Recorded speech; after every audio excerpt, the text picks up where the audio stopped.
बिस्मिल्लाहिर्रहमानिर्रहीम, अस्सलामु अलैकुम, अल्लाहुम्मा सल्ली अला आले मोहम्मद सल्लल्लाहु तआला अलैहि वसल्लम। वेलकम टू सियासी शतरंज। मैं हूं तला जो। तो ख़वातीन व हज़रात, आज की बड़ी अहम खबरें आपके लिए लेकर आए हैं। सबसे पहले आपको बताऊं, अब पीटीआई यकीनन उसके जो चेयरमैन हैं इमरान खान साहब, मुश्किलात उनके लिए कम होने का नाम नहीं ले रही। एक केस में उनको जमानत मिली तो आज एक और में पकड़ लिया गया, साइफर से जान छूटी तो 9 मई हमला केस में भी उनकी गिरफ्तारी डाल दी गई है। तो वो इस वक्त Toshakhana case, 190 million pound case और 9 मई हमला केस में तीनों केसेस में गिरफ्तार हो चुके हैं। साइफर में उनको थोड़ी सी रिलीफ जरूर मिली है, लेकिन ओवरऑल देखा जाए मुश्किलात कम होने का नाम नहीं ले रही पीटीआई के लिए। और जो उनका बल्ले का निशान है उसका मुस्तकबिल क्या होगा, कल सुप्रीम कोर्ट में पता चल जाएगा। लतीफ खोसा साहब ने गुजारिश की थी ऑनरेबल चीफ जस्टिस से कि हमारा केस मुकर्रर नहीं किया जा रहा, उसी वक्त चीफ जस्टिस ने केस मुकर्रर करवाया था। कल मालूम पड़ जाएगा कि बैलेट पेपर पे बल्ला होगा या नहीं। लेकिन एक बात तो वाज़ेह है कि जो इकोनॉमिस्ट के अंदर आर्टिकल आया उसके बाद जिस तरह की बातें शुरू हुई, जिस तरह बोला गया कि एआई के जरिए चेयरमैन पीटीआई की तकरीर दिखाई जाएगी, और फिर ये भी कहा गया कि आर्टिकल भी एआई से लिखा गया था। फिर वजाहत भी पीटीआई को देनी पड़ी कि आर्टिकल एआई से नहीं, आर्टिफिशियल इंटेलिजेंस से नहीं लिखा गया था और लिखवाया गया था, डिक्टेट किया गया था। साथ साथ नवाज शरीफ साहब की बात की जाए तो नवाज शरीफ साहब के लिए आज भी एक और बड़ी खुशखबरी। जी हाँ, उनको आज 23 साला तहकीकाती से उसकी निजात मिल चुकी है। इतना पुराना केस था, साल 2000 में शुरू हुआ था, 23 साल नैब ने इन्वेस्टिगेशन की, कुछ ना मिला। हैरान हो गया मैं इस बात पे कि 23 साल तहकीकात करने के बाद नेशनल अकाउंटेबिलिटी ब्यूरो को कुछ ना मिला और केस बंद कर दिया गया। सिर्फ यही केस नहीं, चेयरमैन नैब ने 6 करप्शन केसेस बंद करने की मंजूरी दे दी। मैं ये सोचने पर मजबूर होता हूं कि 23, 24, 25 साल तक क्या कर रही थी नैब, क्यों पैसे, वसाइल, टैक्स पेयर की चीज़ें ज़ाया की जा रही हैं और कुछ सोचा नहीं जा रहा है। लेकिन साथ साथ हम ये भी जानते हैं कि आसिफ अली जरदारी साहब, बहुत बड़ा उन्होंने वादा कर दिया, उनका बलूचिस्तान के मसाइल हल करेंगे। लेकिन साथ साथ एक और इससे भी बड़ा वादा किया उन्होंने कहा है कि सुई में गैस की पाइपलाइन बिछाएंगे। ये सुनते ही मेरे जिस्म के सारे रोंगटे खड़े हो जाते हैं कि सुई, जिससे सुई सदन और सुई नदरन जैसी अरबों डॉलरों की कंपनियां खड़ी हो गई, उस बेचारे सुई को गैस नहीं मिली है। अब 75 साल के बाद, 70 सालों से पाकिस्तान सुई की गैस इस्तेमाल कर करके खत्म कर दी है। अब बात की जा रही है कि सुई में हम गैस की पाइपलाइन बिछाएंगे, शायद सिंध से अब गैस लेकर आएंगे सुई के लिए। लेकिन उससे बड़ी खबर मेरे लिए थी, लापता अफराद कमीशन ने अपनी रिपोर्ट आज अदालत में जमा कराई, जिसको देखकर यकीनन बहुत सारे आदाद शुमार उसके अंदर थे, जैसे कि KPK खैबर पख्तूनख्वा से सबसे ज़्यादा लोग लापता हुए हैं, और उसके बाद बलूचिस्तान है। खैबर पख्तूनख्वा से जो नंबर आया वो 3485 का है, बलूचिस्तान से 2752 है। यकीनन बहुत सारी इसमें डिटेल्स हैं, आगे चल के मैं प्रोग्राम में डिस्कस करूंगा। लेकिन जो अखराजात बताए हैं इस कमीशन के, वो सुन के तो मेरे 14 तबक रोशन हो गए कि अगर ये एक्सपेंसेस इस कमीशन के हैं तो बाकी कमीशनों के क्या अखराजात होंगे। 35 अफराद इस कमीशन पर मुश्तमिल हैं, जिसमें से 5 अफराद की जो तनख्वाहें हैं वो बता दी गई हैं। बताया गया है कि एक शख्स हैं जो माहाना तनख्वाह ले रहे हैं 15, टोटल जो पहले लिखा गया कि 15 लाख से ज्यादा तनख्वाहें इस कमीशन में हैं। जो उसके सरबराह हैं जावेद इकबाल साहब, उनकी तनख्वाह है 6,75,000 रुपए। मेंबर जिया परवेज 8,29,000 रुपए। अमानुल्लाह कमीशन के अरकान में से हैं, 11,39,000 रुपए। शरीफ वर्क 2,63,000 माहाना लेते हैं। तो यानी अगर मैं इन 5 लोगों की तनख्वाही मिलाऊं तो कुल 28 लाख बन जाती है। 35 लोग कमीशन में काम करते हैं, तो अंदाजन में रफली एस्टिमेट कम से कम मिनिमम बताऊं तो 50 लाख रुपए तो बन रहा होगा महीने का, 6 करोड़ रुपए साल का। जिस कमीशन का कोई काम नहीं है, एक रिपोर्ट जमा करानी होती है जब भी अदालत मांगे कि इतने लोग यहां से लापता हुए हैं, इतने केसेस बने हैं, इतने केसेस अदालतों में चल रहे हैं। आखिरी पाकिस्तान के टैक्स पेयर का पैसा गटर में क्यों डाला जा रहा है, और हम सियासतदानों से उनका मंशूर मांग रहे हैं, सोच रहे हैं कि हम किसको वोट देंगे। यकीनन इस वोट का इस्तेमाल करते हुए सोचना होगा कि पाकिस्तान का हाल ही किसने किया है, क्यों किया है, और आप इस वोट की ताकत से इसको कैसे बदलेंगे। विदाउट एनी फर्दर डिले अपने पैनल का आपसे तारुफ करवाता चलूँ। मेरे साथ कराची स्टूडियो में मौजूद हैं पाकिस्तान मुस्लिम लीग नून से नासिरुद्दीन महमूद साहब। Thank you so very much Nasiruddin साहब, आपने अपना कीमती वक्त हमारे लिए निकाला है। साथ साथ मुझे ज्वाइन किया है फारूक आदिल साहब ने, सीनियर तज्जियाकार हैं। बहुत बहुत शुक्रिया फारूक साहब, आपकी कीमती वक्त था। और मेरे पसंदीदा हरदिल अजीज़ अब्दुल्ला हमीद गुल साहब, जवानान पाकिस्तान पार्टी के सरबराह भी हैं, तज्जियाकार भी हैं। बहुत बहुत शुक्रिया आप तीनों मेहमानान गिरामी का। पहले मैं शुरू कर लेता हूँ नासिरुद्दीन साहब आपसे गुफ्तगू, और पहला सवाल मेरा आपसे यही है कि ये जो मिसिंग पर्सन कमीशन है, इसका हुजूर काम क्या है, इतनी तनख्वाहें किस चीज़ के लिए ली जा रही हैं आपकी नज़र में? बिस्मिल्लाहिर्रहमानिर्रहीम। बुनियादी तौर पर तो इस कमीशन का ज़ाहिर है कि यही काम है कि डेटा एनालाइज करना और उसकी जी हाँ, रिपोर्ट तरतीब कि देना। उसको तरतीब देना और ये मालूम करना सर कि मुझे भी नौकरी दिलवा दे कोई यहाँ पे 10-15 लाख रुपए की, मैं बड़ा मुश्किल में हूँ ऐसे। कमाई जो है ना वो बढ़नी चाहिए, अब महंगाई बहुत है। हाँ यकीनन वैसे महंगाई आप लोग नून लीग तो कह रहे हैं ना कि पावर में आ रही है, तो इंशाअल्लाह ताला। फिर ये अगर अच्छा, आप नून पावर में लीग आएंगे तो क्या ऐसी हमें कमीशन की तनख्वाहें बंद करेंगे? कुछ अच्छा काम होगा ऐसा? अच्छा काम होगा इंशाल्लाह ताला। देखें, तनख्वाहें कम भी होनी चाहिए, ये आप सही कह रहे हैं कि इसमें भी एक इत्तेदाल होना चाहिए कि जहाँ पर कम से कम तनख्वाह का एक मयार मुकर्रर है, वहीं पर बहुत ज़्यादा तनख्वाहें, और जहाँ इतनी ज़्यादा गुर्बत हो, जहाँ इतनी महंगाई हो, तो ये आपकी निशानदेही दुरुस्त सिमत में है।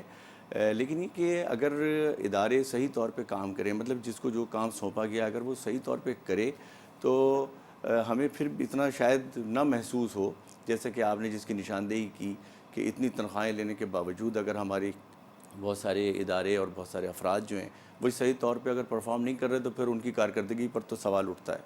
यकीनन यकीनन आउटपुट होना चाहिए। फारूक साहब, आपकी नज़र में ये जो मिसिंग पर्सन्स कमीशन है, इसकी इतनी सैलरियाँ क्यों हैं? क्या नवाजा किया है लोगों को कि हाँ जी अब आप आराम कर रहे हैं घर पे तो ये लीजिए आपके लिए खूबसूरत जॉब, घर बैठे बैठे पैसे उठाइए? अदरम बात ये है कि आपने भी अपनी ज़रूरत बता दी और दरख्वास्त दे दी कि भाई हम कुछ इधर भी। तो नजर करम बात खुदारा। ये हाँ, नजरे करम। देखिए, ऐसा नहीं है। इतनी तनख्वाह लेने के लिए और इतनी अय्याशी करने के लिए आपको जस्टिस जावेद इकबाल होना पड़ता है, ओके। और जस्टिस इकबाल के जो क्रीडेंशियल्स है वो आपको इख्तियार करने पड़ते हैं। मसलन क्या, अभी आप नैब का जिक्र कर रहे थे, जी जी। तो जब ये नैब के चेयरमैन थे तो उस वक्त ममनून हुसैन साहब प्रेसिडेंट थे मुल्क के। तो मुझे उस जमाने प्रेसिडेंट साहब के साथ काम करने का मौका मिला। तो एक दफा ये तशरीफ आए जस्टिस जावेद इकबाल। करेक्ट। तो जस्टिस जावेद इकबाल जब आ रहे थे, एक तो ये कि इनके सेंसेस ठीक नहीं है, ये मुसलसल वेटिंग रूम से प्रेसिडेंट के चैम्बर तक आते हुए खुद कलामी में थे, अपने आप से बातें करते चले जा रहे थे। तो एक क्रेडेंशियल तो इनका ये था। दूसरा यानी डुअल पर्सनालिटी को क्रेडेंशियल, स्किज़ोफ्रेनिया भी आपको नजर आ रहा था? देखिए आप पे पेचीदा बातें आप करें, मैंने तो देखा, आपको बता रहा हूँ। दूसरे ये कि जब वो प्रेसिडेंट के पास आए तो उस वक्त वो उन केसेस का जिक्र करना चाहते थे जो वो सियासी जमातों के खिलाफ और सियासी शख्सियात के खिलाफ बना रहे थे, और कहते थे कि जब हम इनके खिलाफ कोई काम करें तो जमहूरियत खतरे में पड़ जाती है। तो बात यह है कि इस इदारे को बने कम से कम 35 बरस अब होने को आए। जनरल परवेज मुशर्रफ ने ये इदारा बनाया नैब का, और नैब के इदारे की आज तक की कारकर्दगी क्या है? जीरो। 200 अरब दो, दो, 200 क्या कहते हैं, sir crore floor of the house पे गालियां दी गई हैं नैब को सर, सेनेट में। मैं और क्या कहूं? मैं कह रहा हूँ कि 200 करोड़ सिर्फ इन्होंने वो किया है रिकवर, और वो भी दीगर इदारों की महकमों से। इनका सिर्फ काम ये था कि सियासी अनासिर को बाजू मरोड़ कर आप आमिरों की मर्जी की हुकूमत कायम कर दें, यस। और जब मुल्क में जमहूरियत स्टेबल हो रही हो तो आप उनको डिस्टेबलाइज करने के लिए इस्तेमाल हो। यस। तो ये है इनके क्रीडेंशियल्स। तो इन क्रीडेंशियल्स के साथ ना ये मिसिंग पर्सन तलाश कर सकते हैं, ना इस मुल्क की लूटी हुई दौलत तलाश कर सकते हैं, और ना उन लोगों की तरफ इनकी नजर जा सकती है जो असल में मुल्क लूटते हैं। बिल्कुल सही अब फरमाया बहुत फारूक आसान है, साहब, बिल्कुल सही फरमाया आपने। सियासतदान को गाली। बिल्कुल ठीक। सबसे मिजरेबल पे जो मखलूक है वो सियासतदान की है, वरना ताकतवर तो और लोग हैं। खुद अगर जिससे जावेद इकबाल को डाल दिया जाए नैब में, और इनसे इनसे जरा हिसाब लिया जाए कि आज तक इन्होंने मुल्क की कितनी दौलत की है और क्या मुल्क को रिटर्न किया है, तो लेने के देने पड़ जाएंगे। और जो दुरुस्त। बाकी अखलाकी मामलात है उनका जिक्र हमें करना अच्छा नहीं लगता। अब्दुल्ला हमीद गुल साहब, आपकी नज़र में इस कमीशन में क्यों नवाजा गया है लोगों को इतनी तनख्वाहों से हुजूर? बिस्मिल्लाहिर्रहमानिर्रहीम। बड़ी दिलचस्प गुफ्तगू हुई है दोनों तरफ से, और इस ऐसे लोगों को खांचू कहा जाता है। I am sorry to use this खांचू? लैंग्वेज, लेकिन आप कह रहे ये हैं खांचे जस्टिस लगाते रिटायर्ड हैं, जावेद इकबाल खांचू हैं? तो इसमें कोई शक व शुबा है? मिसिंग पर्सनल का तो मुझे नहीं पता, लेकिन मिसिंग विमेन जो है वो जरूर तलाश कर लेंगे। और दूसरी बात ये है, ये तो खैर ऑन द लाइटर नोट बात हो गई, लेकिन हकीकत यह है कि जब आपको याद है कि उसामा बिन लादेन का एक वाक़या हुआ और उसके बाद इनको जो है उस कमीशन का सरबराह बनाया गया और ज़ाहिर है जब सोर्स को प्रोटेक्ट किया जाता है, जब ईरान पेपर्स जो है लीक हुए, तो उन्होंने ऊपर लिखा हुआ था सोर्स प्रोटेक्ट और उसमें पाकिस्तान के भी कुछ नाम थे। मैं अभी उस तारीख के उस हिस्से में नहीं जाना चाहता क्योंकि वो दुनिया से भी कुछ लोग चले गए, लेकिन उनके ऊपर सोर्स प्रोटेक्ट लिखा हुआ था। आप देख लें कि उसके बाद इनको चेयरमैन नैब बनाया गया। उसके बाद चेयरमैन नैब के बाद अब उनको ये ज़िम्मेदारी दी गई है। ये इसलिए दी जाती है ताकि घर बैठ के empty mind is devil's workshop. Devil's तो वो प्लेग्राउंड। कहते हैं कि इनका मुँह बंद रहे और वो जो एबटाबाद कमीशन रिपोर्ट है, वो कहीं ऐसा ना हो कि वो तश्तस बाम हो जाए। ये एक जो बात है, ये अमेरिका के हवाले से मैं कर रहा हूँ। अब ये तो एक आप साइड पे रख दें। दूसरी तरफ आ जाते हैं नैब के इदारे के ऊपर। देखिए, जब एफआईए मौजूद है, एंटी करप्शन मौजूद है, तो फिर इसका मतलब ये है कि ये दोनों इदारे क्योंकि सियासत की भेंट चढ़ गए हैं, इसलिए ये अपना काम सही तौर पर अब्दुल्ला अंजाम साहब नहीं अगर दे इजाज़त दें हुजूर, नैब पर तफसीलन आपसे सवाल नहीं पूछना है, पूरे मेहमानों से मैंने गुफ्तगू करनी है। अब्दुल रशीद साहब जमात इस्लामी के मुझे ज्वाइन करेंगे, एक ब्रेक के बाद एक ब्रेक लेते हैं, जल्दी से वापस आएंगे, कहीं मत जाएगा, गुफ्तगू यहीं से कंटिन्यू करेंगे।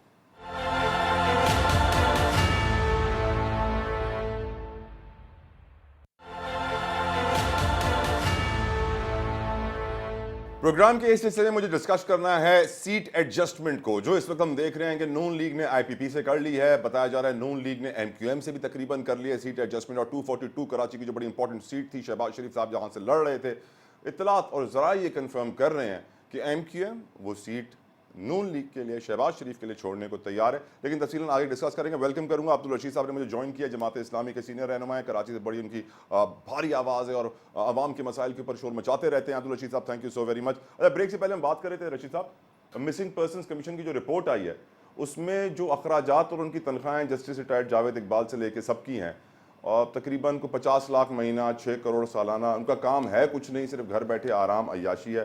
और आप इन तनख्वाहों को कैसे देखते हैं? बिस्मिल्लाहिर्रहमानिर्रहीम। मेरा ये ख़्याल है कि पाकिस्तान में जितने कमीशन बने हैं तो उसने ख़जाने पर बोझ डालने के अलावा और कोई काम नहीं किया है, और आखिर में निचोड़ उसका यही निकलेगा कि 2 पेपर पेश कर दिए जाएंगे जी, और उसमें कुछ आदाद व शुमार होंगे। तो मेरा ख़्याल है कि पूछना तो ये चाहिए कि ये जो कमीशन बना है, इसने अब तक कितने मिसिंग पर्सन को बाजियाब कराने के लिए कोई अमली इक़दाम उठवाए हैं। और ये एक हकीकत है कि हज़ारों की तादाद के कोई अंदर इक़दामात जो है नहीं उठवा वो सके। लोग जो है वो गायब हैं, लापता हैं। आज भी बलूचिस्तान की सड़कों पर मिसिंग पर्सन के हवाले से एहतजाज जो है वो सर्दी के दिनों में चल रहे हैं। लेकिन कमीशन हो या इदारे हों, इस वक्त ना बोलने से कासिर हैं इसके हवाले से, और ना ही कोई अमली इक़दाम उठाए उन्होंने। यकीनन ऐसे कमीशन से अल्लाह बचाए और पाकिस्तान को निजात दिलवाए, आमीन। आगे बढ़ते हैं, बात करते हैं कुछ सीट एडजस्टमेंट्स के हवाले से। नून लीग की बड़ी सीट एडजस्टमेंट्स हो रही हैं। नासरुद्दीन साहब सॉरी, नून लीग इतनी सीट एडजस्टमेंट्स क्यों कर रही है? कुछ लोग कहते हैं कि नून लीग की कमज़ोरियाँ हैं, छुपाई जा रही हैं। कुछ लोग कहते हैं कि पीछे से इनके पास ताकत है, इसीलिए वो पीछे की ताकत को इस्तेमाल करके दूसरी जमातों को कन्विंस कर रही हैं कि सीट एडजस्टमेंट कर ले। आप इसको कैसे देखते हैं सर? देखिए, इसमें तो कोई शक नहीं है कि इस वक्त पाकिस्तान की सबसे बड़ी सियासी जमात जो है वो, मैं समझा आप कह रहे हैं इसमें कोई शक नहीं कि हमारे पास पीछे की कि ताकत। पाकिस्तान मुस्लिम लीग नून जो है वो पाकिस्तान की सबसे बड़ी सियासी जमात है, और मियां मोहम्मद नवाज शरीफ जो हैं वो पाकिस्तान के सबसे मकबूल सियासी रहनुमा हैं। और आप ये भी देख रहे हैं कि जिस तरह से हमारी दीगर मुखालिफ सियासी जमातें ये ख़ुद इस बात का इतराफ़ कर रही हैं कि मियां मोहम्मद नवाज शरीफ जो है वो चौथी बार वज़ीर आज़म बनने जा रहे हैं। तो ये कहना कि मुस्लिम लीग नून कोई कमज़ोर है, तो ये तो यानी गैर मुताल्लिक़ बात है। बात असल में ये है कि मुस्लिम लीग नून जो है वो दीगर सियासी जमातों के साथ इत्तेहाद क्यों कर रही है। तो मुस्लिम लीग नून जो है वो कौमी सतह पर वो एक लाइन ड्रॉ की है। मियां मोहम्मद नवाज शरीफ ने आज से नहीं, अरसा दराज पहले से, जब उन्होंने चार्टर ऑफ डेमोक्रेसी किया था, वो ये समझते हैं कि मुल्क में 2 तरह की सियासी क़ुव्वतें हैं, एक प्रो डेमोक्रेट्स हैं और एक एंटी डेमोक्रेट्स हैं, या स्टेटस को की फोर्सेस हैं। तो जो भी डेमोक्रेसी पे यकीन रखने वाली सियासी जमातें हैं, जो भी मुल्क में सियासत जमहूरी निज़ाम को इस्तेहकाम जो देना इलाज चाहती कराने बाहर जाती हैं। ये एक दीगर मसला है। तो ज़ाहिर है कि जिसके पास जो मौक़े मैसर होते हैं और हमें भी जहाँ मौक़े मैसर होते हैं तो हम भी बेहतर इलाज करना चाहते हैं। तो आप देखते हैं कि हमारे में भी पाकिस्तान के इंटीरियर शहरों से जो है लोग आगा खान में इलाज कराने के लिए आते हैं, और जिसके पास जितने मौक़े होते हैं उसको वो अवेल करता है, और ये हर किसी का राइट है, हर किसी का हक़ है कि वो इसको इस्तेमाल करे। ठीक। खैर ये बात एक दीगर हो गई, वरना मैं तो आपसे ये कहना चाह रहा था कि उस वक्त से मियाँ मोहम्मद नवाज़ शरीफ जो है, ये आज की बात नहीं है। ये हम देखते हैं कि सन 2018 और 2013 के इंतखाबात में भी नवाज़ शरीफ साहब ने जो है वो बलूचिस्तान में दीगर सियासी जमातों के साथ इत्तेहाद किया और उनको हुकूमत साजी में शामिल किया। 2.5 साल तक जो है वो उनको हुकूमत दी, यानी आधी मुद्दत के लिए। और यानी जिन लोगों ने नवाज शरीफ को गद्दार का वो भी आपके साथी बन गए। देखें, बात गद्दार की नहीं है, वो इसको यूँ समझ लीजिए कि लोगों की सोच में, उनकी फ़िक्र में इर्तिक़ा का अमल जारी रहता है। तो ये कोई मतलब ये कि मुंजमद नहीं होती है, सोच भी इंसान की इर्तिक़ा के अमल में रहती है, तो उसमें यकीनन बेहतरी भी आती है। और हम ये समझते हैं कि लोग अगर फ़र्ज़ कर लें, देखिए सवाल तो आप उनसे करें कि अगर कोई कल हमको गद्दार कहता था और आज हमसे अगर वो बैठकर बात कर रहा है, तो सवाल तो उनसे किया जाना चाहिए। ठीक सर, ठीक। जमात इस्लामी क्यों नहीं सीट एडजस्टमेंट कर रही है अब्दुल रशीद साहब? मैं पहले तो अपने नासिर साहब की जो बात थी उस पर एक कमेंट देना चाह रहा हूँ। इन्होंने कहा नवाज़ शरीफ साहब जो है वो मुल्क के मकबूल तरीन रहनुमा हैं, तो मेरा ख्याल है हक़ाइक़ के ख़िलाफ़ ये तज़किया है। मकबूल का मैं मुड़ गया है, कबूल तरीन रहनुमा है। अच्छा, और मकबूल अलग है, कबूल अलग है। तो बहरहाल हक़ाइक़ को झुटलाना नहीं चाहिए सबके सामने। आप क्यों नहीं कबूल हो रहे? मखसूस लोगों के लिए काबिल कबूल हैं। और हमारा मामला ये कि सीट एडजस्टमेंट का जो इस वक्त एक पूरा फार्मूला चल रहा है, तो हम समझते हैं कि जालिम एक दूसरे को जो है सपोर्ट करने के लिए एडजस्टमेंट कर रहे हैं। ये सारे मुक़्तदर तबक़ात के अंदर लोग बैठे रहे। इन्होंने पीपल्स पार्टी के साथ भी मिलकर हुकूमत की, GDA बना करके देख ली। नवाज़ शरीफ और MKM का हनीमून पीरियड भी चला, फिर तलाक़ें भी हुई और फिर उसके बाद दोबारा जोड़ तोड़। तो मेरा ख़्याल है कि ये इस्तेहसाल करने के लिए हमेशा इस तरह के एलिमेंट्स आपस में जुड़ते हैं। इस वक्त खुसूसन अगर शहर कराची को देखा जाए तो कराची के लोगों ने उन तमाम लोगों से जो हुकूमतों में बरसों बरस रहे हैं बेजारी का ऐलान किया है। बलदियाती इंतखाबात के अंदर मैंडेट बहुत वाज़े तौर पर जमात इस्लामी को मिला है। अब्दुल रशीद साहब, मैंने कराची में घूमा था तो बहुत सारे लोगों ने कहा सोचा ही नहीं हमने किसको वोट देना है। वो तज़ब्ज़ुब का शिकार हैं कि हम इस तरफ हों, उस तरफ हों, किस तरफ हों। मेरा ख्याल है कि बलदियाती इंतखाब से जो एक धमक महसूस हुई है शहर कराची की, लोग अब दोबारा रिवर्स हो रहे हैं जमात इस्लामी। तो वो धमक के बाद 9 मई का धमाका भी तो था असल की तरफ।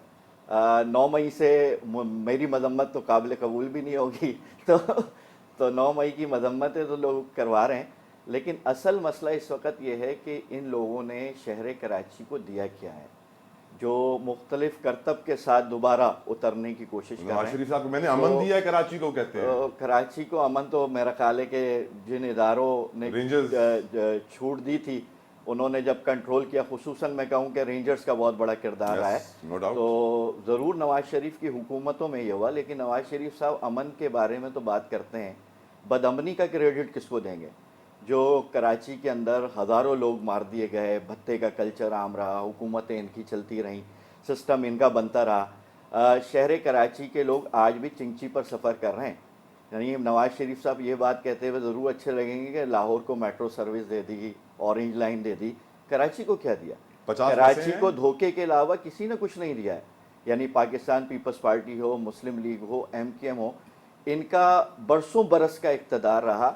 लेकिन अगर कराची को देखें तो कराची की बुनियादी स्ट्रक्चर तो तबाह हुआ है, लेकिन सहूलियात का भी फुकदान है। इलाज मालजे की सहूलत नहीं है, ट्रांसपोर्ट नहीं है, मेगा सिटी से टैक्स जनरेट करते हैं, डिलीवर कुछ नहीं करते हैं। पाकिस्तान का ATM कराची 24 घंटे पैसे देता है कराची पूरे पाकिस्तान को। मैं ये सवाल पूछना चाहूँगा अब्दुल्ला हमीद गुल साहब से, सर आपकी पार्टी क्यों नहीं कर रही सीट एडजस्टमेंट? आप कबूलियत की मंजिल पर नहीं पहुंचे? देखिए, बात यह है कि सीट एडजस्टमेंट के ऊपर वाकई हम तो ऐसी मंजिल पे नहीं पहुंचे। हमें तो वो मुकाम आला धरती मिला ही नहीं है जहाँ पैसों की रेल पेल हो, जहाँ मतलब नैब को कुछ ना मिले, कुछ चिल्ले विले काटे अब्दुल्ला भाई, कुछ चिल्ले विले काटे। नहीं नहीं, वो चिल्ले काटने की जगह मेरे ख्याल में कोई बड़ा काम करना चाहिए। ऑन द लाइटर नोट, मैं, मेरी बेगम बड़ी सादा हैं, तो माशाल्लाह। वो पनामा का सबका नाम आ रहा था, तो जी क्योंकि अमूमन किसी भी ऐसी चीज होती है तो वो मेरा नाम आ जाता है कि भाई ये काम हो रहा है, वो हो रहा है, कोई धरना है, कोई पाकिस्तान के हवाले से कोई लॉन्ग मार्च है, कोई कुछ है, तो उसमें हर में नाम आता था। तो क्या एक दिन मुझे कहती है कि ये पनामा में सबका नाम आ रहा है, आपका नाम क्यों नहीं आ रहा? तो आपने मकसद कहा ये है अल्लाह कि ये दिन अगर भी दिखाए मुझे। मकसद ये है कि पनामा में उन्हीं लोगों का नाम आता है जो फिर उसके रंग में रंगे जाते हैं। अल्लाह ताला हमें इससे दूर रखे। आमीन पाकिस्तान हमारी माँ है आमीन। और माँ की बेआबरू नहीं किया करते, उसके साथ वफादारी किया जाती है। ठीक सर। बहरहाल हकीकत यह है कि हमने देख लिया, मतलब इसमें किसी के ऊपर वो ताना नहीं है, किसी के ऊपर कोई बात नहीं है, लेकिन हकीकत यह है कि सियासतदानों ने इस कौम का कुछ छोड़ा नहीं है और ना इस मुल्क का छोड़ा। यकीन माने इससे बदतर हालत में मुल्क हैं लोगों के, और उन्होंने कितनी तरक्की की है। लेकिन हम जो है, सिंगापुर की मिसाल देख लें, एक ऐसा दलदली इलाका, डाकुओं और चोरों का इलाका था, जिसको बकायदा पार्लियामेंट से बिल पास करा के मलेशिया ने उसको दे दिया। आज वो सिंगापुर कहाँ खड़ा है? हमारे यहाँ और उनके यहाँ जो क्या हालात हैं आपके सामने, लेकिन उन्होंने माहौल बनाया। दुबई के अंदर क्या है? दुबई के अंदर तो तेल नहीं है, तेल तो सारा जो है वो अबू सर वो धाबी में। बेनजीर भुट्टो की आप मुझे याद दिला रहे हैं, वो भी कराची को फ्री पोर्ट बनाना चाहती थी।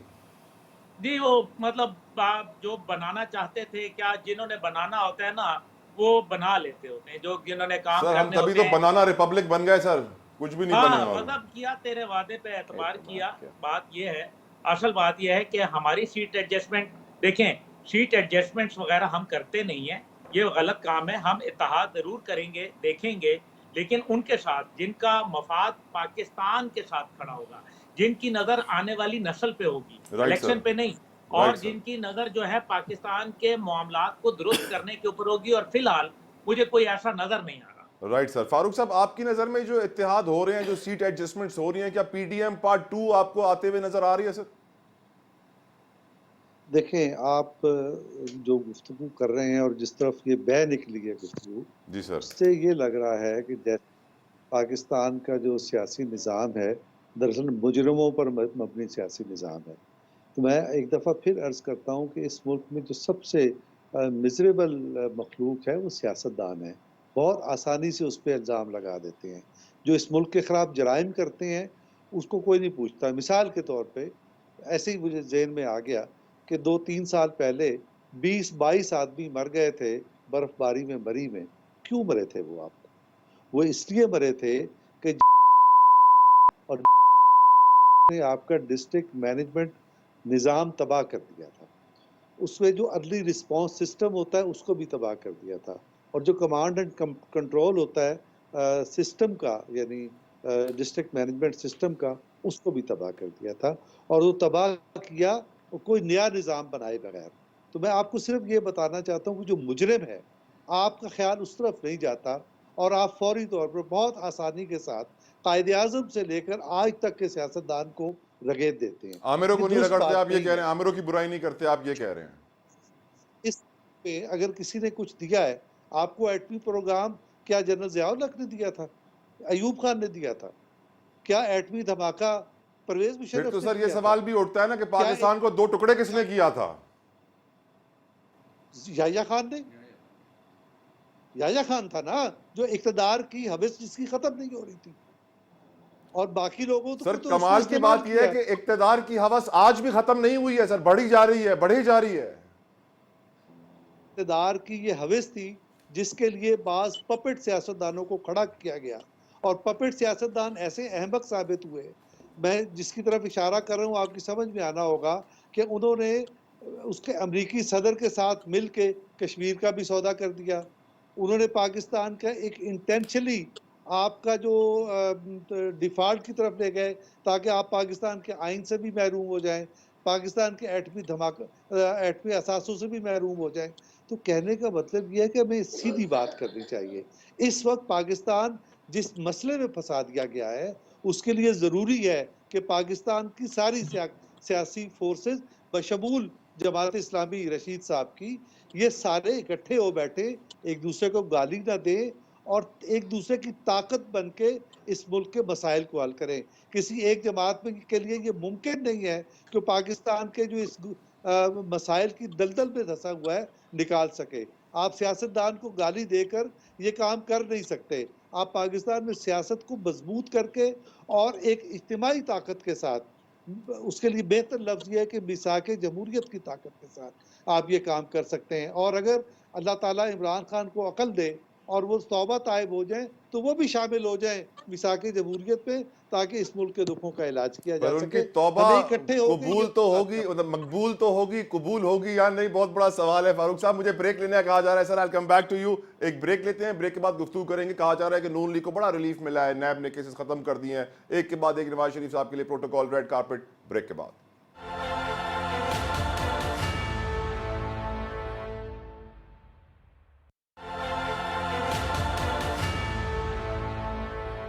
मैं तवक्को ये कर रहा था कि आज जो नून लीग के रहनुमा मेरे साथ स्टूडियो में हैं मौजूद, मेरे लिए मिठाई लेकर आएंगे, लेकिन वो नहीं लेकर आए। उनको शायद इतनी खुशी नहीं है कि 23 साला तहकीकात नवाज शरीफ पर बंद हो गई हैं। नैब ने उसके अलावा 6 और करप्शन के केसेस बंद किए हैं। सीडी अफसरान के खिलाफ केस था, पार्क इनक्लेव हाउसिंग सोसाइटी का, वो बंद हुआ है। वफाकी हुकूमत के अफसरान थे, मनपसंद भर्तियों का केस था, वो भी बंद कर दिया गया है। शाहिद मलिक और शहबाज यासीन मलिक के खिलाफ इंक्वायरी थी, बंद हो गई है। लेकिन सबसे बड़ी इंक्वायरी है शरीफ ट्रस्ट केस की, जो साल 2000 में शुरू हुई थी, 23 साल चलती रही, नैब को कुछ ना मिला।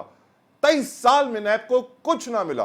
फिर नैब कर क्या रहा है, ये भी एक बहुत बड़ा सवाल है। लेकिन क्या ये नून लीग के रहनुमा से पूछ लेते हैं। नासिरुद्दीन साहब, एक तो आप मुझे खुश इतने नजर नहीं आ रहे, क्या वजह है इसकी कि 23 साल तहकीकात खत्म हुई आपके सरबराह के ऊपर, लेकिन वो खुशी के आंसू नहीं छलक रहे आपकी आंखों से?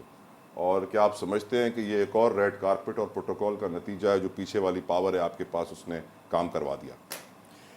देखिए, मैंने पहले भी अर्ज़ किया था, मैं फिर आपसे अर्ज़ करूं कि जितने भी केसेस थे, ये सारे के सारे जो मियाँ साहब पर कायम किए गए थे, वो नाइंसाफ़ी पे मुश्तमिल थे। तो मियाँ साहब 2013 में पावर में भी तो आए थे, उस वक्त क्यों नहीं ख़त्म हुए? देखें, उस वक्त भी पहले दिन से जब मियाँ साहब इक़्तिदार में आए थे, तो वो अभी जैसे कि रशीद साहब कह रहे थे कि कराची में अगर अमन कायम हुआ तो उसका क्रेडिट जो है वो रेंजर्स को जाना चाहिए। तो मैं याद दिला दूँ कि रेंजर्स जो है वो तो 1991 से थी। तो मियाँ साहब जब 2013 में बरसर इक़्तिदार आए तो उनके पास माजी के बेपनाह मसाइल थे। आपको अगर याद हो तो उस वक्त एनर्जी का बेपनाह क्राइसिस था, मुल्क में 20-20 घंटे की लोड शेडिंग थी। नवाज शरीफ साहब को वो मसला हल करना था। फिर पाकिस्तान में सुई गैस यानी गैस की बदतरीन सूरत हाल थी, उसमें भी बदतरीन लोड शेडिंग थी। आज फिर वही सूरत हाल है। यानी फिर नवाज शरीफ साहब ने इक़्तिदार में आने के बाद में वो सिफर कर दी थी, वो उन्होंने उसको ख़त्म कर दिया था। लेकिन 2017 में जैसे गैस की लोड शेडिंग सर कब खत्म हुई? सर गैस की लोड शेडिंग, सर्दियां हो और गैस की लोड शेडिंग ना हो, मैं तो कहूँगा नया पाकिस्तान सर। ये सर आपको याद नहीं है 2013 से पहले कराची में, आपको अगर जहन में हो, आप थोड़ा कराची सर देखें ना टेल में है, असल गैस की जरूरत वहाँ है जो बर्फानी इलाके हैं। उन इलाकों में भी लोड शेडिंग की सुई में आज तक गैस की लाइनें नहीं है। देखिए वो देखिए अब तो खैर वहाँ पर गायब हो गए। मैं 2013 की बता रहा हूँ आपको कि 2013 में जब मियाँ साहब बरसर इक़्तिदार आए थे तो उससे पहले की जो सूरत हाल थी वो बहुत बदतर थी, ऐसे ही थी जैसे आज सूरत हाल है।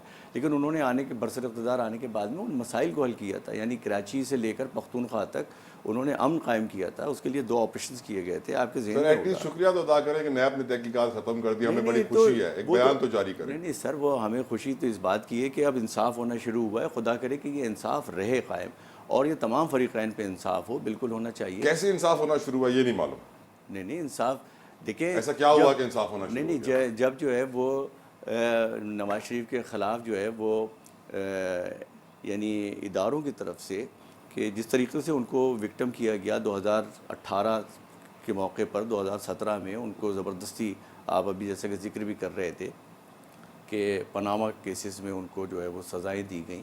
तो वो सारे के सारे ऐसी मुकदमात थे आपके इल्म में, उसके ऊपर तो कितनी गुफ्तगू हो चुकी है कि अदालत में उसके ऊपर गुफ्तगू हुई है। अभी वो सारे मुकदमात, यानी आप कह रहे हैं इंसाफ का बोल बाला हुआ है। अच्छा, इससे पहले कि मैं दूसरी सियासी जमातों का उनका मौक़िफ़ जानूं इसकी खबर के ऊपर, पहले फारूक साहब से उनका मौक़िफ़ जान लेते हैं कि तज्ज़ियाकार क्या कहते हैं। सर, क्या आपकी नज़र में इंसाफ का बोल बाला हो रहा है, जिस तरह नवाज शरीफ साहब को रिलीफ मिल रहा है, और नैब की परफॉर्मेंस, जिस नैब को senate floor of the house में गालियाँ दी जाती हैं, सर आपकी नज़र में कैसी है?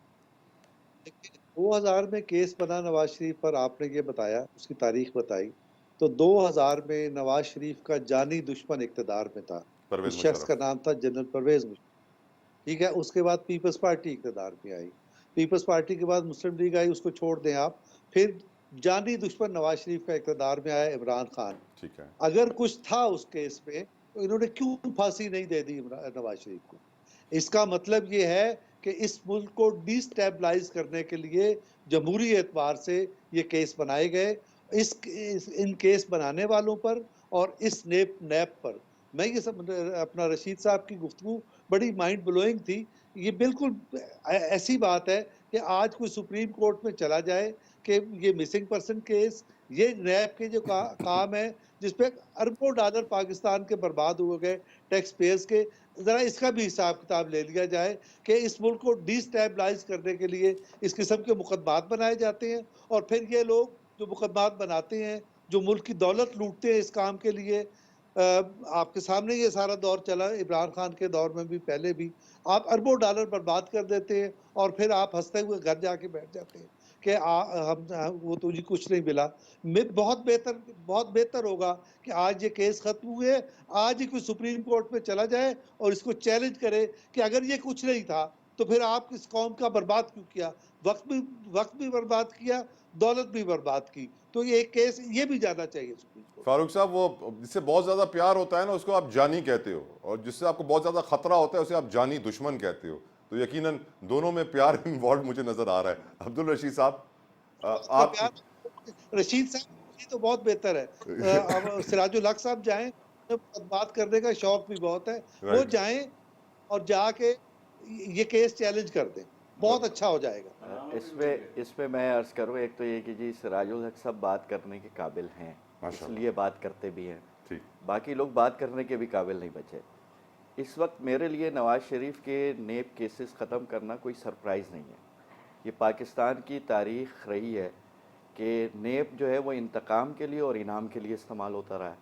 यानी एक हुकूमत जाती है, दूसरी हुकूमत के लिए इंतकाम के लिए नेब आलाकार बन जाती है और नई हुकूमत लाने के लिए नेब इनाम से नवाजना शुरू कर देती है। तो मेरा ख़्याल है कि NRO जरदारी साहब की हो, नवाज़ शरीफ साहब के केसेस का बनना, नवाज़ शरीफ साहब के केसेस का ख़त्म होना, इमरान खान साहब का जेल में जाना, हम तो सवाल करने के काबिल हैं, इसलिए सवाल करते हैं। हमारे ऊपर क्यों नहीं नेब के मुकदमात कायम होते? कोई एक आदमी आप पावर में नहीं आए कभी? क्यों नहीं रहे? नहीं, वो नेमतुल्ला अच्छे दौर खान में सिटी रहे। गवर्नमेंट रहे, अब्दुल सत्तार अगवानी 7 साल मेयर रहे शहर के, नेमतुल्ला खान ने 5 साल जो है वो सिटी गवर्नमेंट चलाई, सिराजुल हक साहब 2 दफ़ा फाइनेंस मिनिस्टर रहे, बहुत सारे मिनिस्टर रहे। कोई एक आदमी, कोई एक रेफरेंस, कोई एक केस, इसलिए हाथ साफ हैं, शफाफ हैं, बोलने के भी काबिल हैं। मैं ये बात कहता हूँ कि इस वक्त मसला इससे बढ़कर एतमाद का है। यानी जो कुछ पाकिस्तान के साथ हो रहा है, यानी ये लोग जो हुकूमतों में रहे, नवाज़ शरीफ साहब 3 हुकूमतें पूरी करके गए, ठीक है, कुछ वक्त पर पहले चले गए, जरदारी साहब ने हुकूमतों का बहुत बड़ा पानी पिया है, लेकिन ये अपनी हुकूमतों में होते हैं तो ये इदारों को बाउंड्री लाइन के ऊपर क्यों नहीं रखते? बिल्कुल ठीक। नेब सर्विसेज क्यों नहीं फराम करता? अदालतें अपनी हुदूद में क्यों नहीं काम करती? जो आपके फौजी इदारे हैं वो अपनी जगह पर क्यों नहीं रहते? यानी सर्विसेज जिसको जो देनी है वो देने के लिए तैयार नहीं है, और आप कह लें कि छलांगे मार मार करके दूसरे के दायरे में दखल अंदाजी होती है, और ये सारे लोग गेट नंबर 4 की तरफ देखते हैं और उसके रास्ते से दोबारा आने की कोशिश करते हैं। ठीक रशीद साहब, तो मेरा ये ख्याल है कि इस वक्त बहुत बड़ा मसला इलेक्शन की ट्रांसपेरेंसी पर है। सवाल ये बनता है कि नवाज शरीफ 3 हुकूमतों में रहे, खुद भी रोते हैं कि हमारे साथ ज्यादती हो रही है जब हुकूमत से निकलते हैं, तो इन्होंने इलेक्शन रिफॉर्म पर काम क्यों नहीं किया? जरदारी साहब हुकूमतों में रहे, इलेक्शन रिफॉर्म पर क्यों काम नहीं किया? MQM एक तवील इक़्तिदार में इनकी पार्टनर रही, इलेक्शन रिफॉर्म पर क्यों नहीं काम किया? से आएगा वो तो क्यों मसला रिफॉर्म ये है लेकर कि आएगा? रिफॉर्म क्यों लाएंगे ये? ठीक। इन सब का रास्ता यही है। ठीक। और रिफॉर्म लाने के लिए दियानतदार जमात को, दियानतदार सियासतदानों को आगे आना होगा। बिल्कुल ठीक। एक छड़ी से सारे सियासतदान नहीं हाके जा सकते, एक छड़ी से सारे जज नहीं हाके जा सकते, एक छड़ी से सारे जर्नेल हाके नहीं जा सकते। 1850 के कानून पे पाकिस्तान आज नहीं चल सकता अब्दुल रशीद साहब। हमें electoral reforms, judicial reforms, health reforms, education reforms, land reforms. Farooq साहब जल्दी से ऐड कर मुझे दें, इजाजत दें, जल्दी से ऐड कर दें सर।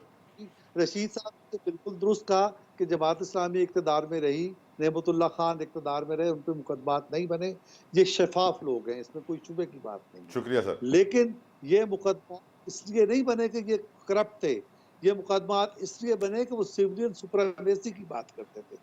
जमात इस्लामी कभी इस पोजीशन पे आई नहीं कि वो सिविलियन सुप्रीमेसी की बात कर सके।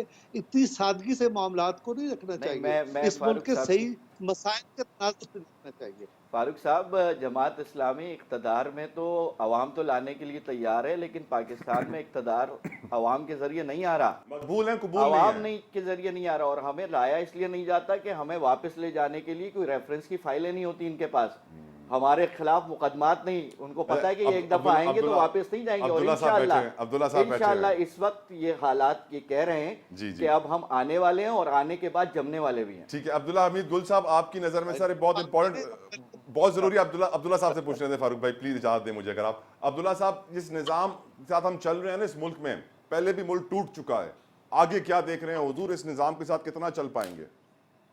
देखिए, एक बात तो तय है कि this redundant system and Pakistan can not को एग्जिस्ट टुगेदर। इनमें से एक को जाना है और निज़ाम को पहले चला जाए तो बेहतर है, क्योंकि हम आधा मुल्क पहले ही गंवा बैठे हैं। मसला यहाँ ये है कि मुल्क जमहूरियतों से नहीं बल्कि मुल्क इंसाफ से जो है वो मजबूत हुआ करती हैं। आप जो है जमहूरियतें जो हैं, क्या यूके के अंदर जमहूरियत की वजह से मुल्क मजबूत है या उनके इंसाफ की वजह से मजबूत है? ऑस्ट्रेलिया में क्या जमहूरियत की वजह से मजबूत है? जमहूरियत की वजह से नहीं है, इंसाफ की वजह है। और दूसरी बात रिफॉर्म्स की बात। देखिए, जब जमाते इस्लामी मेरे बड़े दिल के करीब हैं और नेमतुल्लाह खान साहब वगैरह वो लोग हैं जिनको हम एडमायर करते हैं। अग्रीड। लेकिन हकीकत यह है कि जब जमाते इस्लामी केपी में उनके साथ हुकूमत में थी तो उस टाइम पे रिफॉर्म्स क्यों नहीं नजर आए? हमने ऐसे रिफॉर्म्स नहीं देखे केपी के अंदर। जबकि मैंने प्रोफेसर इब्राहिम साहब से जब पूछा, जो कि सीनियर मिनिस्टर थे, तो तकरीबन 4 साल हुकूमत को गुजर गए थे, 4.25 साल, तो उन्होंने कहा हम जो है वो लाएंगे, जल्द रिफॉर्म्स लेके आएंगे, लेकिन वो नहीं आई रिफॉर्म। ये भी एक जो सियासत का घन चक्कर है, इसके अंदर एक अच्छा जो मतलब है ना कि जो एक गंदी मछली होती है वो पूरे तालाब को गंदा कर देती है।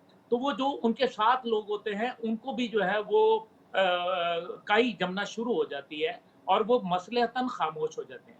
अभी जो है इमरान खान साहब की हिदायत के हवाले से बात की गई, तो 9 मई के बाद जो वाक़यात हुए और जो दहशतगर्दी के वाक़यात पाकिस्तान में देखने को मिले और जिस तरीके से चश्मे फलक ने वो मनाजिर देखे जो दुनिया में आपको कहीं नहीं मिलते, तो फिर क्या उनके साथ जो है आप बैठना चाहेंगे? तो फिर कल तो फिर हम टीटीपी के साथ भी बैठना चाहेंगे, तो फिर बाकी लोगों के साथ भी जो है फिर बैठने में तो कोई प्रॉब्लम नहीं है।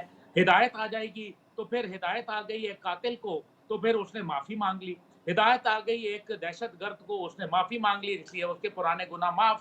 देखिए ना, ये बातें हैं, ये बड़ी गलत बातें हैं। अब्दुल्ला साहब इजाजत दें, प्रोड्यूसर साहब कह रहे हैं कि ब्रेक ले लूं, नहीं तो मेरे लिए भी तरफ मुआशी मुश्किलात पैदा हो जाएंगी। एक ब्रेक की तरफ बढ़ते हैं, प्रोग्राम जारी रहेगा, हमारे साथ रहिए।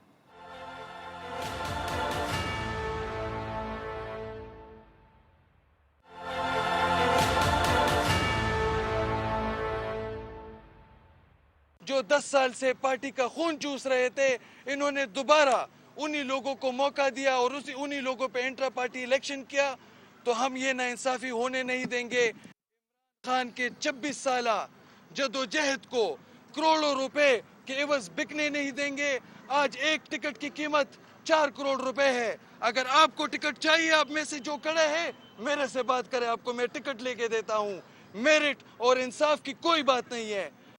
टिकटें बिक रही हैं और हम जानते हैं टिकटों के रेट तो पहले भी लगते थे, आज भी लग रहे हैं। और पीटीआई के वर्कर्स जो इतने सालों से पीटीआई के साथ थे वो ये एहतजाज कर रहे हैं कि करोड़ों रुपए मांगे जा रहे हैं टिकटों के लिए। इमरान खान के लिए मुश्किलात कम होने का नाम नहीं ले रही। आज उनके लिए नई गिरफ्तारी भी 9 मई हमला केस में तैयार थी, साइफर से जान छूटी, 9 मई में गिरफ्तार हो गए। 3 केसों में गिरफ्तार हैं, तोशाखाना 190 मिलियन पाउंड और 9 मई हमला केस। साथ साथ बल्ले की समात कल होनी है। तो यकीनन ये जो टिकटों का मामला है, ये पूछते हैं दूसरी सियासी जमातों से भी कि आखिर ये उनकी जमात में क्या सूरत हाल है। नून लीग में क्या है जानते हैं नासिरुद्दीन साहब से। नासिरुद्दीन साहब, अभी तक टिकटें किसको मिलनी है? नून लीग में हतमी फहरिस्त जारी नहीं हुई है। लोग ये कह रहे हैं कि अंदर एक पावर स्ट्रगल चल रही है, फैसले हो रहे हैं। क्या कीमत बताएंगे टिकट की सर? देखिए जी, मुस्लिम लीग नून, मैं दीगर सियासी जमातों के बारे में तो नहीं कह सकता, लेकिन नून लीग में पैसों के एवज टिकट वगैरह नहीं मिलती प्रॉपर्टी है। के एवज सर, नहीं नहीं, बिल्कुल भी कोई नहीं। सोना, कोई डायमंड? नहीं नहीं, ये बिल्कुल ऐसा बिल्कुल भी नहीं है। ठीक देखिए, मैं आपको अर्ज़ करूँ इस सिलसिले में, आप जानते हैं इस बात को कि कौमी और सूबाई असम्बली की नशिस्तें तो वो होती हैं कि जिस पर एक बहरहाल मुकाबला होता है, उसके बाद में आदमी मुंतखब होता है और ऐवानों में जाता है। सेनेट की नशिस्त ऐसी होती है कि जिसके बारे में ये गुमान होता है कि ये तयशुदा होती है। तो हमारे यहाँ तो आप देखते हैं कि सेनेट में भी सिंध से जिस तरीके से लोगों को दिया गया, सलीम ज़िया साहब थे, निहाल हाशमी साहब थे, मुशाहिदुल्ला खान साहब वहीं थे। से हॉर्स ट्रेडिंग का टर्म भी निकला है अच्छा, सर।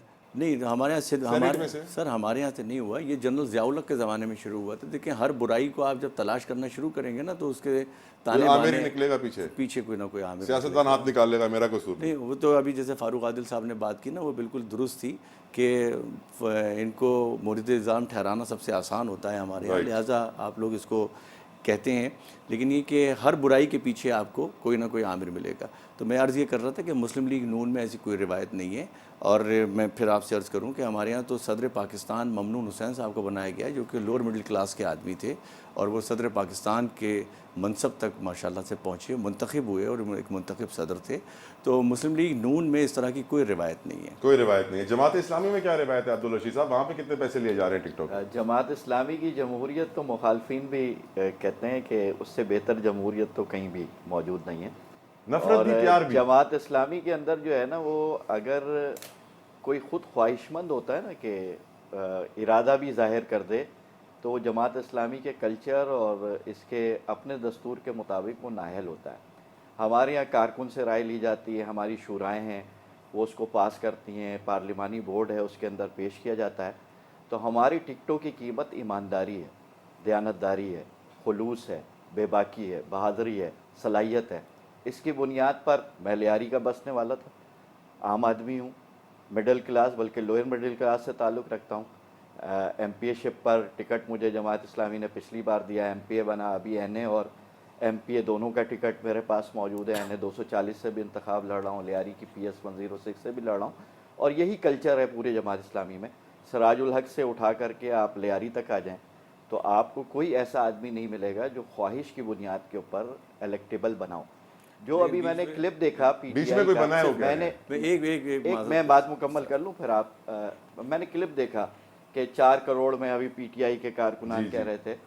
तो मेरा ख्याल है कि कल्चर तो राइट कल्चर है, ये तो सिर्फ टिकटों की बात कर रहे हैं। मैं तो उन्हें तो असेंबली के अंदर PTI, MKM, पीपल्स पार्टी, इनके MPs MNAs को करोड़ों में बिकते देखा है। ठीक है सर, वक्त सेनेट कम है, के वोट के लिए, आखिरी पार्ट है, वक्त कम है, जल्दी से ऐड कर दे कुछ। अच्छा, बस मैं वो कह रहा था कि ये दरमियान में हाफिज़ नईमुर रहमान साहब को मिस कर रहे हैं। हाफिज़ साहब के बारे में भी तो बताएं ना कि वो जिस तरीके से अपनी बहुत मोहब्बत है। मेरा ख्याल है जिस कि तरह से हाफिज़ शख्सियत नईमुर साजी रहमान उन्होंने साहब की ने है अपनी इस शहर कराची ये को 7 दोबारा सालों में रिव्यू जिस की तरह से तरफ उन्होंने अपनी लेकर के शख्सियत गए। साजी पे अरबों रुपए खर्च किए हैं, ये भी तो एक वाकया ही है ना। और आज देखिए, भी जमात इस्लामी का मालियाती निज़ाम जो है ना, आज प्रूफ शुदा कराची है, में जमात इस्लामी प्रूफ शुदा फतेहपुर है। चली गई है, और आज जमात इस्लामी का फ़र्द जो है वो नहीं, हाफिज़ नईमुर रहमान नारे लगते हैं हाफिज़ नईमुर रहमान का नुमाइंदा, लेकिन ये मेरा इशू नहीं है। मैं दलीलें जब खत्म हो जाती हैं तो प्रोपेगेंडे शुरू होते हैं। नहीं, ये तो जमात इस्लामी का मालियाती निज़ाम, जमात इस्लामी का जमहूरी निज़ाम, तंजीमी निज़ाम, इसका मुकाबल पाकिस्तान में मेरे दो और मेहमान हैं, और मेहमान है, वो नाराज ना हो। अब्दुल्ला हमीद गुल साहब, क्विकली सर, ये जो बातें हो रही है यहाँ पे टिकटॉक के ऊपर, आप इसके ऊपर क्या तजिया देंगे सर? देखिए जी, मुझे तो वो जिसको मैं टिकट दे रहा हूँ वो मुझे कहता है साथ कोई पैसे भी दे दो, मेरी तो हालत काफी कमजोर है सर। अगर आप पैसे देने को तैयार हैं तो मैं राजी हूँ। लेकिन वैसे मैं आपको बताऊं कि जो 14 मई को इलेक्शन होने थे, उसके अंदर जो पैसे लोगों को दिए गए, पहले जो लोगों ने टिकट लिए थे, खरीदे थे, मतलब ये ना बोले ना, आप भी जानते हैं ये मीडिया है और आप बड़े समझदार आदमी हैं, आपको सब पता है कि कौन कौन सी पार्टियां टिकट फरोख्त करती हैं। नजराना दिए बगैर तो फिर बादशाह सलामत का तो मूड ही नहीं ठीक होता। तो वो जो 14 मई को जो पैसे दिए गए थे तमाम पार्टियों को, माशवाए मैं जमात इस्लामी के लिए ये बात नहीं करूंगा, जो जाहिर बात है, लेकिन बाकी पार्टियों को जो पैसे दिए गए वो बता दें कि वो कहाँ गए पैसे, क्या वो बैंक अकाउंट में जमा हुए, और अगर बैंक अकाउंट में नहीं जमा हुए तो फिर ये किस जुमरे में आता है, और वो क्या वो वापस कर दिए गए कैंडिडेट्स को पैसे, तो वो भी जवाब नफी के अंदर है। देखें, पार्टी के सारे टिकट बंटते हैं, सेनेट के टिकट बंटते हैं, 82 करोड़ रुपए का सेनेट का टिकट खरीदा पीटीआई के एक वहां जो बाद में उसमें शमूलियत इख्तियार की बलोचिस्तान से, उनका नाम मुझे अभी ध्यान में नहीं आ रहा।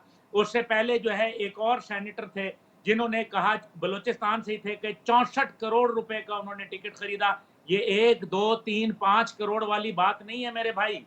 ये अभी बात जो है एमपीए एमएनए की बात जो है ये 15, वक्त कम है 20, सर। 30 करोड़ पे चली गई है। वक्त कम है अब्दुल्ला भाई, नहीं तो मैं आपसे यकीनन और भी इस बारे में जानता। फारूक साहब क्विकली सर, आपकी नज़र में टिकटें बिक रही हैं, कितने में बिक रही ये हैं अर्ज सर? कि ये सारी बात हो गई बहुत अच्छे तरीके से। मुझे सिर्फ ये ऐड करना है कि यहाँ अब्दुल्ला गुल साहब ने ये फरमाया कि जमहूरियत मुल्क को नहीं बड़ा बनाती, मुल्क को नहीं जोड़ती, इंसाफ जोड़ता है। मेरे भाई, इंसाफ जमहूरियत की वजह से मिलता है। और जिस तरह से वो जमहूरियत की बैशिंग कर रहे हैं, क्या हम किसी डिक्टेटर को, किसी बादशाह को इस मुल्क में ले आए? बादशाह तो हमने बहुत देख ले, अयूब खान से लेके परवेज मुशर्रफ तक और उसके बाद बाजवा तक इस मुल्क का सत्यानाश हो गया। देखें, इस मुल्क में अगर उठना है तो जमहूरियत से उठना है, ग्रास रूट लेवल से जमहूरियत को लेके ऊपर तक लेके जाना है। इसी तरह से टिकट बिकने भी रुकेंगे और इसी तरह से इस मुल्क के दुख का भी इलाज होगा राइट सर, और इस मुल्क की मैशत भी ठीक होगी, आदमी के भी मसाइल हल होंगे। जी, बहुत बहुत शुक्रिया। सऊदी अरब और रियासत मदीना में जमहूरियत थी या इंसाफ था? फारूक साहब, अब्दुल्ला साहब पूछ रहे हैं रियासत मदीना में जमहूरियत थी या इंसाफ था? जमहूरियत भी थी और इंसाफ भी था। दुनिया की बेहतरीन जमहूरियत थी, इस्लाम का शुराई निज़ाम था और यही जमहूरियत है। अब आपको अगर नहीं मालूम तो लोगों को गुमराह तो न करें ना। ये तो वोटों के जरिए सेलेक्ट हुए थे, वोटों के जरिए इलेक्ट हुए थे। क्या है भाई, ये बैत क्या है? ये वोट ही होती है। नहीं।